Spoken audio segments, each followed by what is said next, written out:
ქალბატონო ვეღარ მოგესმენა წახან რამენაობა ბეაშანმა არაფერი კაცო მასე ჩერჩეტობს ხომე მაგი ნეტა ერთი რას უგდებ ყურს ესე დედაჩემბაც კაი პასუხი გაცა მაგას და მერე მეცე მე უთხარი ბებია ჩემო თქო სანამ მამიდა ჩემს ახსენებ ერთი ვედრა წყალი უნდა გამევილო პირში თქო განაცვალოს მამიდა ჩემეც ქრიალაი მამიდა რა რეცე მაგას ჩემე შორს მა ნუ გზარე რომ ყავს და ასე ძლიერი ოჯახი რომ აქვს და ასე ძლიერად რომ ვდგევართ მამიდა მაგას ასე გადაეცე მამიდა ჩემი პედაგოგი ქალი არა თქო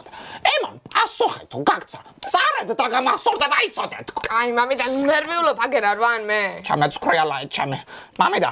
რო გაგათხოვებ ხო ახლოში უნდა გაგათხოვოს რაღაცა ჩემთან ჩემიანი შენ ხარ იმ ოჯახში მე კი არ ვიძახ გოგო არ მყავს თქო არ ვიცი მამიდა არ ვიცი სულ არ უნდა გათხოვება ჯაკი არა მამიდა ჯარი წარია მაგრამ ზოგადად მამიდა კაც უნდა გათხოვდე მამიდა ოჯახი ძლიერ უნდა გქონდეს მამიდა ხალიც უნდა მოაწერო მამიდა და ჯვარიც უნდა დაეწერო მამიდა აგერ მე დაბიძაშეს ვაგვა ჯვარი დაწერილი ქაპჭა ამ თარფარეს კედაკავე ვისქასა და ტანჯოლის მამული დავარქვე თუ არა მაგეთქნი რაღაცა იკიდა არ ვიცი მამიდა არ ვიცი სულ არ უნდა ქორწილი და გათხოვება რა თქვი არ გინდა მამიდა რა ლაპარაკი არის მაგი მამიდა ქორწილი რა უნდა გადაიხადო ის კი არა ორ კაციანი შიმშიმით რო კნებიან ხოლმე 650 კაცი მაინც უნდა დაპატიჟოთ მამიდა მამაშენ უხამრო კი არის მაგრამ მაგნაირ ამბავში არავის არაფერში არ დაკნებია ის იცე მამიდა ის რანგისხიმილი არ გამამდის არაფრით რამდენჯერ ჩამივარ და ბისკვიტი იცი რატო გოგო ხო შეიძლება რო კარნახობდი რა ვარ შევიწერე შეხალო პაპა მამიდა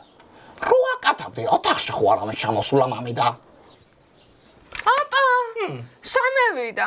იცი ვინ შამევიდა ვინა გოგო